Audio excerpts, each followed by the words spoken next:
then the coal company came along, built trestles, and then they dropped all the refuse from the coal mine, and all that area was all filled in with refuse from the coal mine. And all the whole Terminal Avenue was the same way. It was all water at one time, and at one time for many, many years. I think you remember the railway tracks ran right across Commercial Street. So the whole area was all filled in with coal refuse, and then it caught fire. So they dug a huge trench. I don't know how deep it was. It must have been 50 or 60 feet deep. And all those days you had to shovel it up to the level above you, and then the next day shovel it up. And then they filled that in with sand. It caught fire. That's why they did this thing, to try and put the fire out. And the aroma was quite nasty too. But the first trestle they built behind the bike store to fill that area up, it went to the back of the Queen's Hotel. And one day the train didn't stop. The coal car went right into the back of the Queen's. But none of you people know where the Queen's are, the back door of the Queen's. But for years you can see the patchwork where the train had gone into the back of the Queen's Hotel. I used to play in there. My mother used to get. Well, actually, I lived in Departure Bay until 1928.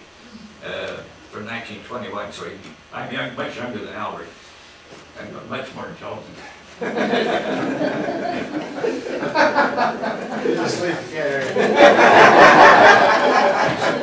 Surprised there's no reply. But anyway, that was the area. All that was all filled from the coal mines. The bicycle store was. It was all wiggly. It was all built up on top of this stuff. When the stuff came in underneath and they filled it in, they put it like bonfires they used to have in the old days with railway tracks. The whole store was supported on the old railway tracks. And my dad had one of his occupation or hobby, I guess is a better word, was music, and he played in the old Nanaimo Symphony Orchestra in 1916. I guess that's where I got my musical talents from. Oh.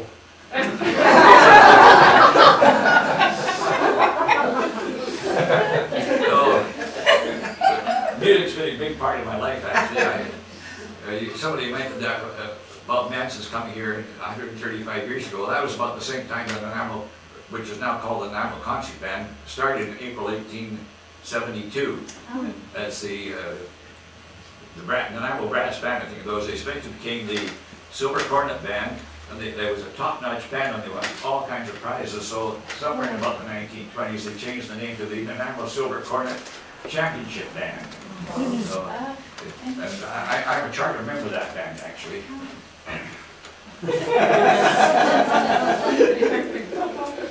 Now I've been in the band 73 years. Wow. So I'm going to retire this year. I had a cataract operation. I'm having difficulty reading the music now, so I think 75 or 73 years is long enough to be there. So I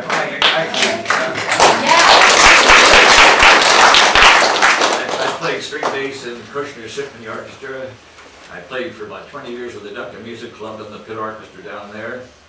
I played in the Messiah at Parksville for many, many years. And I think your brother was in the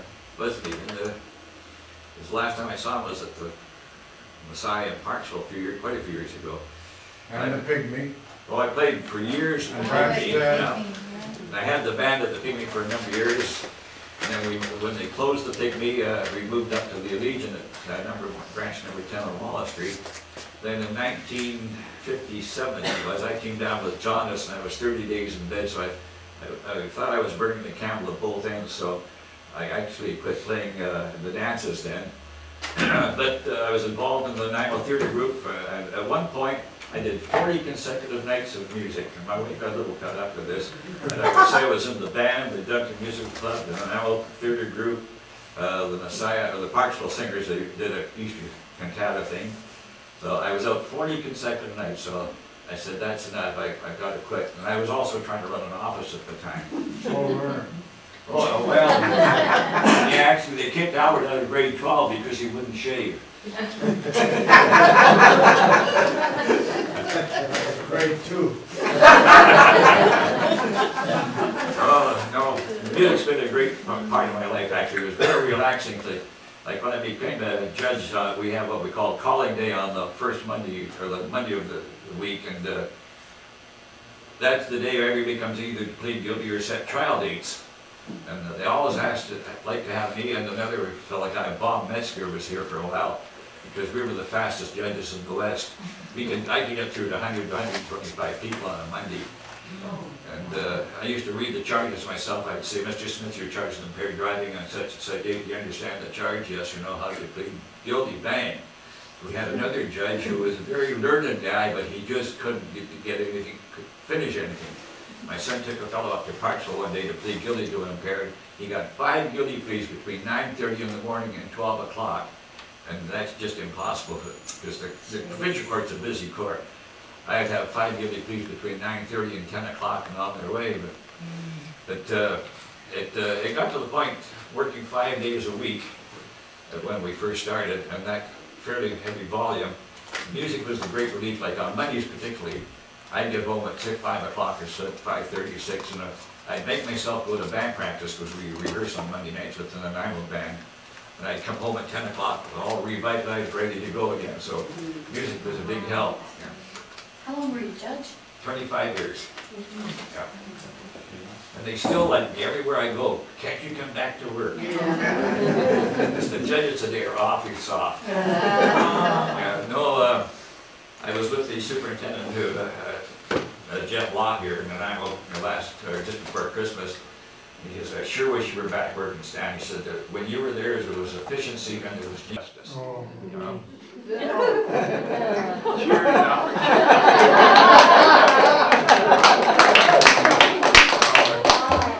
No, it's amazing. I've had some very unusual experiences. After I retired from the business, we had a farm over in Valleys and a bunch of sheep, and we had trouble getting a feed over to them. So I bought an old wreck of a barge, and between my son and I, we fixed it up and started running feed over it. And people say, well, can you drop off a car on Mudge, or you can drop off something under the Corsi? We got so busy now, we have an 80-foot barge and with a 30-foot ramp and a 50-foot tug, plus the yellow barge. So I switched from a tough job to a very relaxing job. It's just like going yachting, except the government paid all the bills, you know, taxes were tax-free basically. But I've had some one funny story there in particular. I was doing a barge job one day, and the 2 little kids, or 2 young kids, they were teenagers. One of them came up and he said, "Do you remember me, Mr. Wardill?" I said, "Oh, I certainly remember you. You were in court not too long ago." And he said, "I want to thank you for what you did." I said, "What did I do?" He said, "You put me in the JDH, which is the juvenile detention home down in Victoria, for a week." And he says, "I've never been in trouble, and I want to thank you for putting me there." And the other kid with him, he said, "Do you remember me?" I said, "No, I don't remember you." He said, "I was in front of you 3 years ago." And he said, "I want to thank you. What did I do to you?" He said, "You put me in the JDH for 2 weeks." And he says, "I want to thank you for that." And he said, "I've never been in trouble since." So it was really a shock to get thanked for putting a couple of young kids into jail. You know?